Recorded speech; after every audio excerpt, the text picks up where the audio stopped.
G'day guys, and welcome to FP1, and welcome to a brand new series on the channel called Is His Career Over? This is a series where we take the drivers that aren't yet confirmed on the 2021 grid or are looking a little bit unlikely to be on the grid next year, and basically talk about what they've got to do to keep their seat in Formula 1. Today, I'm absolutely delighted to be joined by Josh Revell for the pilot episode. Josh, it's great to have you on. Thank you again for obviously waking up really early to come on this to come on the series. So, yeah, I mean, I think if we compared our channels, I feel like you're like The Office, the US version. You know, the really good, the really good version, the original, and then you kind of got me that's kind of the UK version. So you know, he's not quite as good.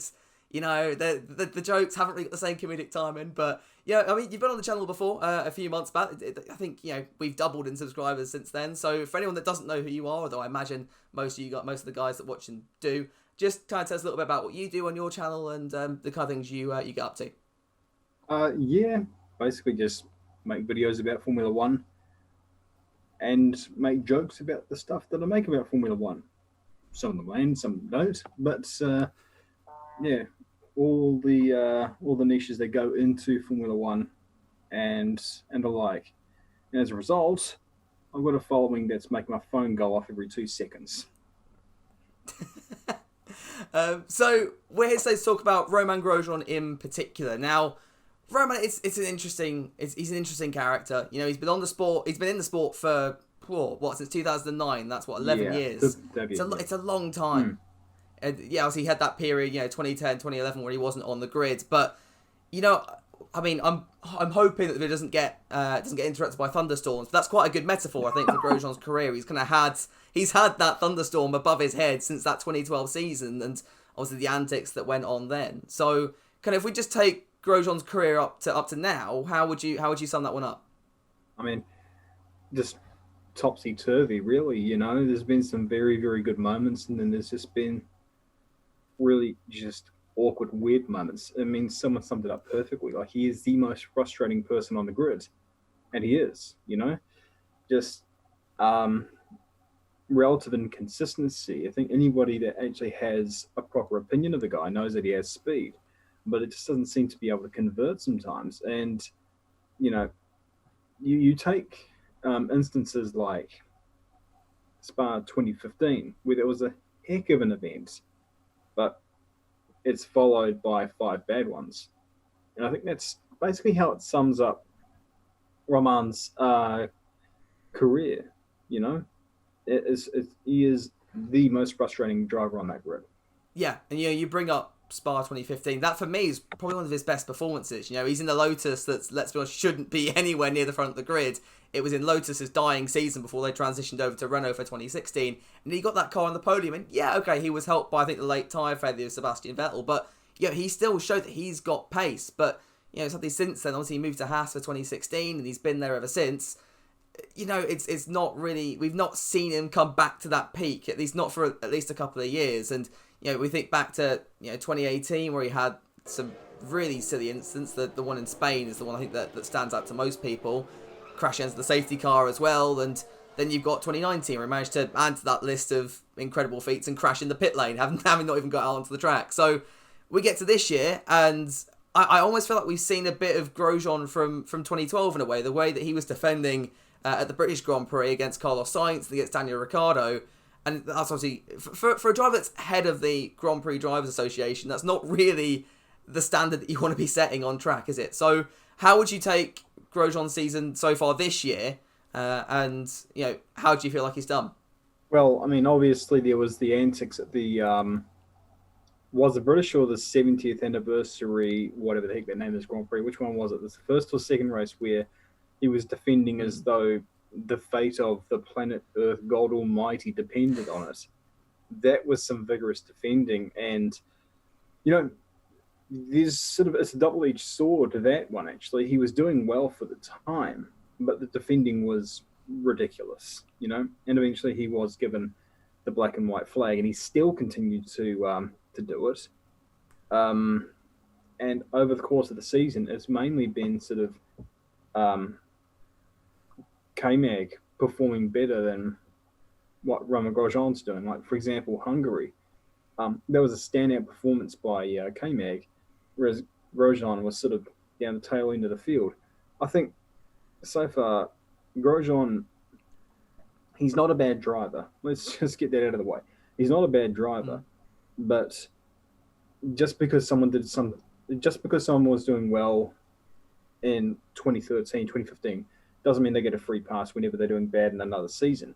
Which, in this instance, as of now, is relatively lackluster, and it's more a case of, is he better than other prospects such as Mick Schumacher, Robert Schwartzman, whoever? If the answer to that is no, then probably shouldn't really be there, if we're going to cut all jokes aside. Yeah, I completely agree. And perhaps the British Grand Prix, you got to give it to him. He hasn't got Kevin Magnussen to crash into that year because Albon had already done that job for him. So maybe he was just a little bit confused, and he was like, oh, I don't know what to do. I've not lasted in a British Grand Prix this long for ages. So yeah, maybe that also played a factor. But no, you mentioned the likes of Schwartzman and Schumacher and Callum Ilott should also be chucked into the ring there. Ferrari will want to be they want to be promoting these drivers. Hey, even Giuliano Alesi, but I mean maybe not on that one, but. They need someone that's fast though. That's true, and can finish a race. I mean, yeah. It's a difficult situation for Ferrari because they've got all these junior talent and quite a lot of them as well. At least 3 of them are talents that probably deserve to step into Formula One at some point. But other than that seat at Alpha, which Gio currently takes, they haven't got many other places they can put them on the grid. So at least one of these guys realistically is not going to get that F1 chance by the looks of things.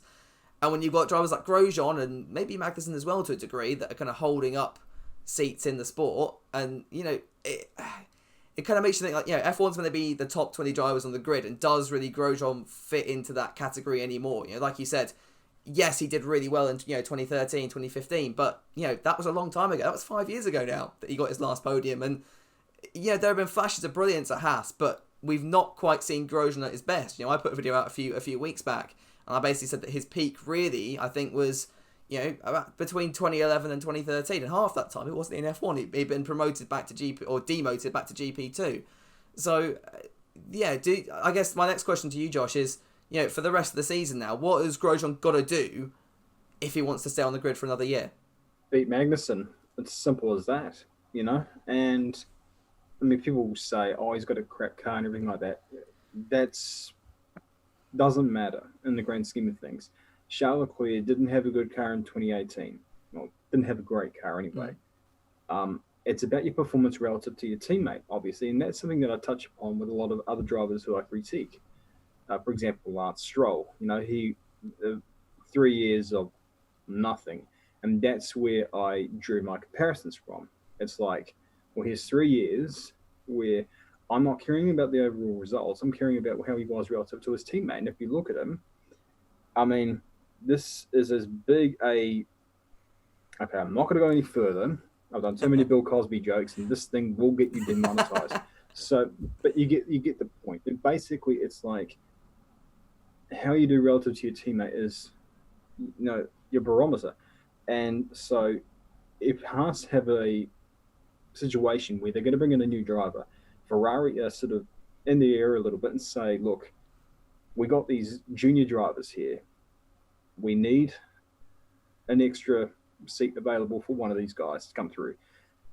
And I think Mick Schumacher and Robert Schwartzman are 2 of the more heavily sort of touted people for Formula One.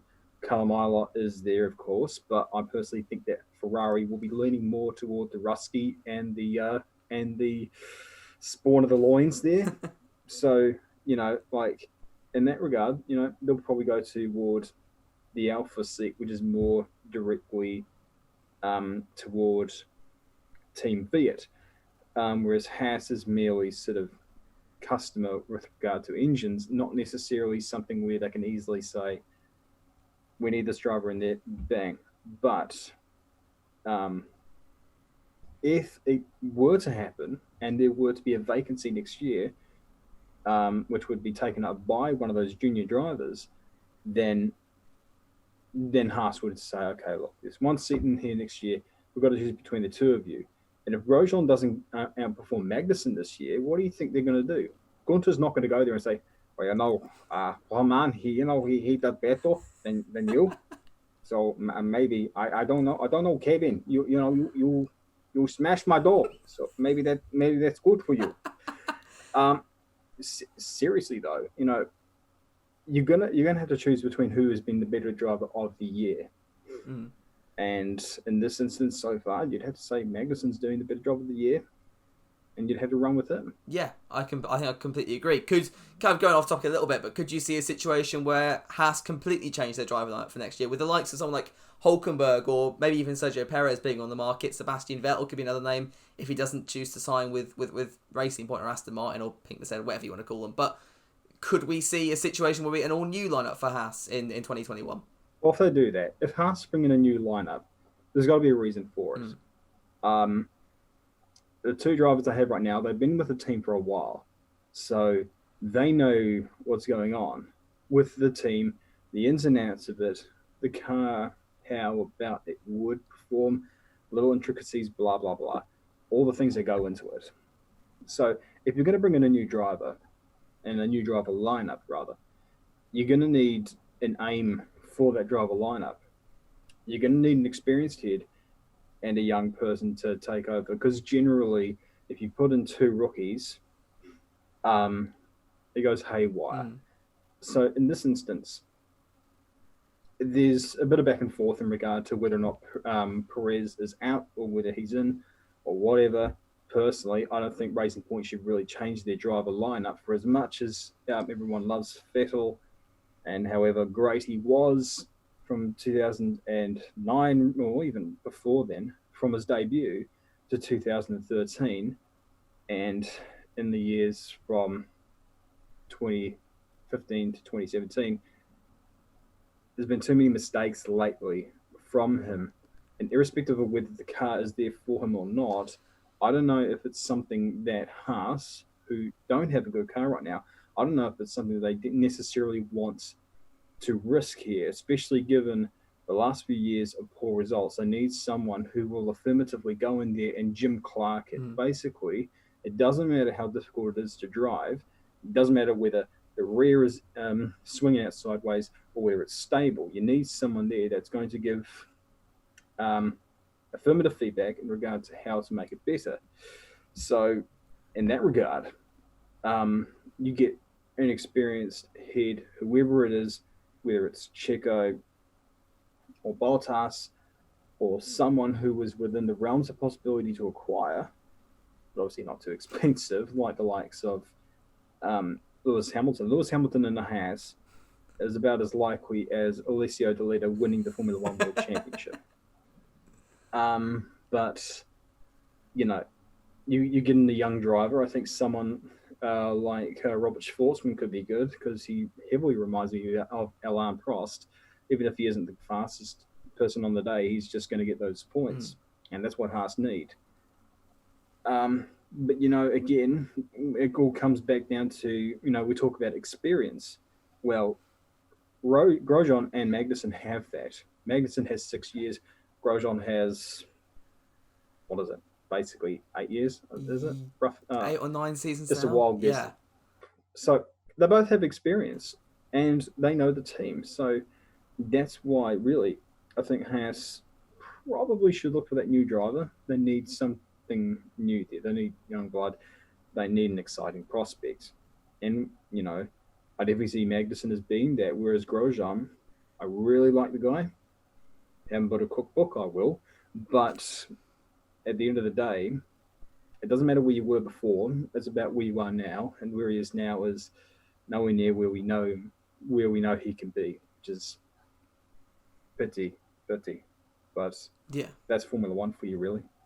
Exactly. It's a harsh sport. So if we move on to the next question that I've got for you, so let's say tomorrow the Haas lineup is announced and Romain Grosjean is not in it. So I guess the next thing we've got to think about is I feel like the answer could be quite simple here, but if Grosjean is out of that Haas seat, is there anywhere else on the grid he could find any kind of,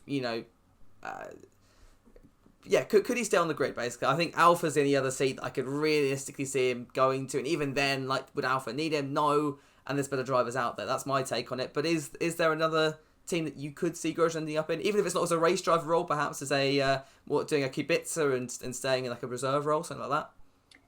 Definitely can't see him going to Alpha. I mean, sorry, I definitely could see him going to Alpha. It just won't likely. It's not likely to happen. It's too hotly contested a seat. I think Raikkonen's going to, haul ass at the end of the year. I don't think he's really going to be content, going around the back of the grid for however much vodka ice cream is getting him through his contract. He's still not going to be motivated to do that stuff. And as he said, it's more like a hobby for me, so I don't have to do it if I don't want. And he may not want, and he may go. Antonio Giovinazzi, I don't know. Like, he's definitely good, but I view him in the same way as Brendan Hartley. Good, but you're missing something. I don't know what it is. And it's not a criticism of him. It's literally just us trying to find out who the top 20 drivers are in the world and whether or not they're in Formula One. Don't necessarily see Grosjean there, don't necessarily see Giovinazzi there, but this is just my opinion. Yeah. With that said, okay, I can't see him going to Alpha, but almost any team on that grid will want him as a test and reserve driver. I think, namely, that would probably lean toward Renault or Haas themselves. But Renault do have Sergei Sorokin as a reserve driver, and Sergei's a good driver. I mean, for however much it's sort of like a lot of people look toward Russian, pay drivers as, spawn of Satan and everything like that. But a few of them are pretty good. Nikita Mazepin's a good driver. Sergei Sorokin did very well in GP2, like coming in those rat axes and just randomly up the front of the grid. So they're good drivers. And Sergei, I think, very underrated talent. But Renault know his value. That's why they got him there as a reserve driver. But, Renault may need that additional experience.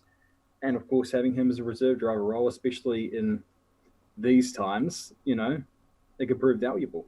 So, definitely, I think if he does go on the driver markets at the end of this year, going into 2021, expects basically people lining up to offer him contracts.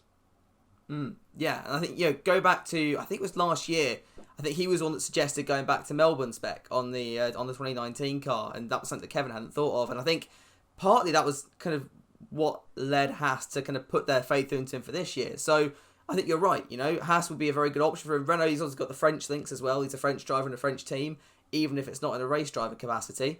So, it could definitely work. I think, Renault, did they not want to keep him before he went over to Haas in 2016? I think they made quite a push to get Grosjean in the team with him being half Swiss, half French. So so I guess we'll finish things off now, and just a very simple question to finish things off is, Romain Grosjean, is his career over in Formula One? What do you think? It's a tricky question there. It's like asking Tony Soprano a question. Good grief. That is genuinely a hard question. It really is down to what Gene Haas wants to do. Because as we heard in Drive to Survive this year, if it were up to Gunter, he would have sacked them both. And it's madness. You think of the last few years of what's gone on, that they've stuck with these two drivers. Not because they're not good, but because it's just been reckless stuff, silly nonsense. And that you can't keep that up. So will they shift him? I think it's dependent upon what the Ferrari Driver Academy wants to do, really. I think that's the big thing. Yeah. And if they want to push for 3 drivers to be on that grid next year, he's gone. Fair enough. I completely agree. I think that's it's a good answer, and I think you're right. It is going to depend very much on not just what Ferrari want, but also how those juniors do. If we see someone like, say, Ilott fall off the pace in the F2, maybe that gives Grosjean a bit of a lifeline. I think, like you said earlier, it's going to be Schumacher and Schwartzman going to be those leading pair, and whoever comes out on top for me will get that Alpha seat, and then maybe the other end up in say, a Haas, somewhere like that. But yeah, we'll finish things off. Last time we did a collaboration, I think you called out Sochi and Cyril the Beatbull at the end. I still do. Anyone you want to call out in your lasting thoughts? Still screw Sochi and still screw Cyril. My opinion have not changed there. Fair enough. And as of this recording, get well soon, Sean Galal. Yeah, completely agree. Of course, yep, Sean Galal. Something happened in that F2 race. All our thoughts go out to him. Hopefully he makes a speedy recovery on that one. But yeah, guys, thank you so much for tuning in. Let me know down in the comments below what you think will happen to Romain Grosjean next year. Do you think he deserves to stay on the grid, or do you think his time is up? Do you think his time's been up for a while now? Let me know down. We'll get a nice little debate going down in the comments. But make sure you go check out Josh as well. I'm sure most of you have already, but his links will be down in the description below. If you haven't, make sure you go subscribe to his channel. On the push to 100k now, so congratulations on that one. You're smashing it, mate. So really, really well done. But yeah, we'll finish things off then. Hope you guys have a lovely rest of your week, and I will catch you all in the next one.